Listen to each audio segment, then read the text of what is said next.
BJP সরকারের আমলে ত্রিপুরায় গুন্ডাগিরি চলছে, সাংবাদিকের ওপর আক্রমণ চলছে।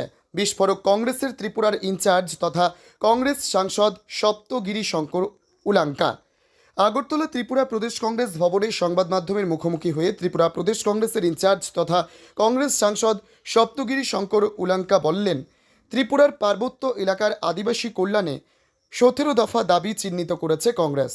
কংগ্রেসের আদিবাসী সেল এই ১৭ দফা দাবি চিহ্নিত করে দাবি আদায়ে আন্দোলনে নামার কথাও ঘোষণা করেছে আদিবাসী কংগ্রেস। ২০১৮ সালে ত্রিপুরায় বিজেপি সরকার ক্ষমতায় আসার পর থেকেই সর্বত্র গুন্ডাগিরি চলছে, সাংবাদিক আক্রান্ত হচ্ছে। ২০২৮ সালের ত্রিপুরা বিধানসভা নির্বাচনে ত্রিপুরাবাসী বিজেপিকে যোগ্য জবাব দেবে। বিজেপি সরকারের আমলে অভাব অনটনের কারণে সন্তান বিক্রি হচ্ছে। বিজেপি সরকারের আমলে পুরনো রাস্তাঘাট সংস্কার করে মুখ্যমন্ত্রী ডাক্তার মানিক সাহা বলছেন, বিজেপি সরকারের শাসনকালে ত্রিপুরায় অনেক উন্নয়নমূলক কাজ হচ্ছে। বিজেপি সরকারের মিথ্যাচার ত্রিপুরার মানুষ বুঝে গেছে। সাংবাদিক সম্মেলনে উপস্থিত ছিলেন কংগ্রেসের সর্বভারতীয় সম্পাদক ক্রিসটপর তিলক, ত্রিপুরা প্রদেশ কংগ্রেস সভাপতি আশিস কুমার সাহা, কংগ্রেস বিধায়ক বিরজিৎ সিনহা সহ অন্যান্যরা। इसका जिम्मेदार कौन? इसका जिम्मेदार है गृह मंत्री अमित शाह। ये झारखंड जाते हैं बोलते हैं घुसपैठी आ गई, ये कलकत्ता जाते हैं बोलते हैं घुसपैठी आ गई। तो बॉर्डर कनेक्शन कौन करेगा? अमित शाह करेंगे ना। तो अगर घुसपैठी आ रहे हैं तो उनको रोको। इलीगल इमिग्रेंट तो हम नहीं बोल रहे कभी भी कि ये ठीक है करके। अब इसके जिम्मेदार जो है अमित शाह जी। अगर घुसपैठी बढ़ रहा है तो अमित शाह को जवाब देना पड़ेगा घुसपैठी क्यों बढ़ रहा है। और एक बार सर जो कौन सर मसले ये त्रिपुरा माता का जो ये सुप्रीमो है ये प्रद्युत किशोर मानिक प्रत्यापन जी, वो हमेशा बोलते हैं कांग्रेस जो बोलते हैं झूठ बोलते हैं, वो कोई भी काम नहीं करता। क्या बोलेंगे सर इसके बारे में? देखिए कौन क्या बोल रहा है उसमें हमें कोई बोलने की आवश्यकता नहीं है। उनको शुभकामनाएं देते हैं कि अपना वो काम करें, हम अपना काम करें। देखिए, जब सरकार काम नहीं कर पाती तो वो दूसरा तरीका ढूंढती है कि लोगों का आकर्षण भटकाने के लिए। कभी विपक्ष पे अटैक करती है, कभी पत्रकार पे अटैक करती है, कभी इवेंट मैनेजमेंट करती है, ये दिखाने के लिए कि हम ये करते हैं। लेकिन वास्तविकता में जो बेरोजगारी है बढ़ती जा रही है, गरीबी और बढ़ती जा रही है, महंगाई और बढ़ती जा रही है, सड़कें कनेक्ट नहीं हो पा रही है, बिजली पहुंच नहीं पा रही है। सबसे मुख्य ये 125वां जो अमेंडमेंट बिल है 2019 में लेके आए थे लोकसभा में, हम लोकसभा में थे। इसके बाद ये जॉइंट कमेटी को ये आनंद शर्मा जी चेयरमैन थे। ये ऑटोनोमस डिस्ट्रिक्ट काउंसिल को मजबूत करने का, जो फाइनेंस कमिश्नर डिवोल्यूशन होगा उसको मजबूत करने का, उसको विलेज काउंसिल बनाने का, टाउन काउंसिल बनाने का, तो एंड मेंबर जो है 30 से बढ़ा के आप 56 तक करना चाहते हैं। बहुत सारी चीज थी इसमें, हम गैर था वो बिल गायब हो गया। क्यों? बीजेपी सरकार है उसे दबा दिए। आदिवासी के जान तो प्यारे नहीं है उनको। बहुत से इश्यू है, खाली आदिवासी समस्या हर जगह समस्या है। ये सरकार पूरा फेल है।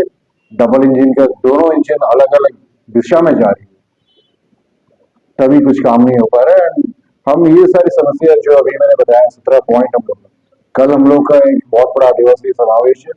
डॉक्टर विक्रम भुरिया आ रहे हैं अपने नेशनल चेयरमैन आदिवासी विभाग के, वो संबोधित करेंगे। हमारे सारे नेता जाएंगे यहाँ पे। एंड ये जितने सारे पॉइंट्स है, ये अगर एक टाइम फ्रेम रेजोल्यूशन नहीं होता तो सड़क से लेके विधानसभा से लेके लोकसभा तक हम ये लड़ाई जारी रहेगी। ये बोलेंगे अगर आप काम नहीं कर पाते, काम करना नहीं आता तो गुंडागर्दी करो।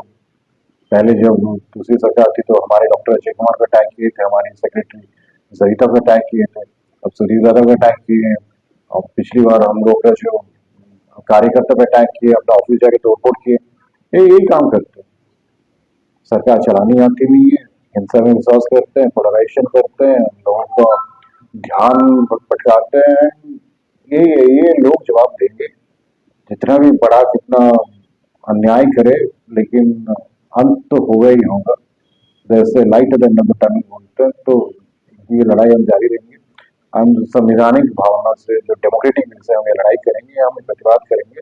एंड ये सत्ता जब तक हटेगा नहीं, हमारी लड़ाई जारी रहेगी। आगे का जो विधानसभा इलेक्शन आ रहा है उसमें आपको क्या लगता है, मतलब कांग्रेस जोर का टक्कर देगा? बिल्कुल, हम पूरा तैयारी में है कि हम लोग का संगठन सृजन अभियान भी चल रहा है, मध्य प्रदेश में चल रहा है, हरियाणा में चल रहा है, गुजरात में ऑलरेडी खत्म हो चुका है। एंड ये हर राज्य में हम करेंगे, संगठन को मजबूत इस साल 2025 संगठन को कैसे मजबूत करना हुआ है। उसके बाद राहुल जी 100 दिन में 100 इवेंट करने वाले हैं, जो स्पेसिफिक लोकसभा को टारगेट करके उनका स्पेसिफिक इवेंट होगा। एक साल में वो 100 ऐसे लोकसभा को टच करेंगे जहाँ पे वो खुद जाएंगे, वहाँ पे बातचीत करेंगे, समावेश करेंगे, वहाँ रैली करेंगे, पदयात्रा करेंगे। एंड ये हम लोग का पूरा जारी है। तो हमें आने वाला है, ये टाइम अभी डिसाइड नहीं हुआ। हम अभी पहले बैकग्राउंड सेट कर रहे हैं एंड उनको बहुत जल्दी इस साल लेके आएंगे जैसे कि हम। ত্রিপুরা থেকে বিক্রম কর্মকারের রিপোর্ট, ক্রাইম প্রেস বেঙ্গল নিউজ।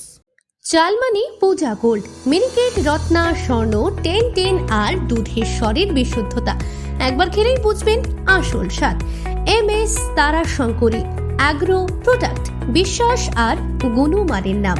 যোগাযোগ করুন 7001192179 আমাদের ঠিকানা বাজে কুমারপুর, মাধবদেহি, পূর্ব বর্ধমান 713427।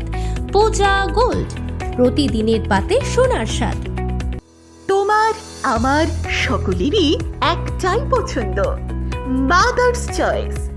ঘরে সুগন্ধি ভাত, প্রতিদিনের রান্নায় নিখুঁত স্বাদ, চাই উন্নত মানের চাল। তাহলে আর দেরি কেন? আজই যোগাযোগ করুন ধনরাজ অ্যাগ্রো ইন্ডাস্ট্রিজ প্রাইভেট লিমিটেডে। আমরা আনি আপনার টেবিলে খাঁটি ও মানসম্মত চাল মাদার্স চয়েস নামে। একবার ব্যবহার করুন, আর ফিরে তাকাতে হবে না। বিশ্বাসে গড়া, গুণগত মানে সেরা মাদার্স চয়েস। মা যেমন চান, চাল তেমনই। যোগাযোগের জন্য এখনই কল করুন 8509752023 এই নম্বরে। মাদার্স চয়েস শুধুই সেরা নয়, সবার প্রথম পছন্দ।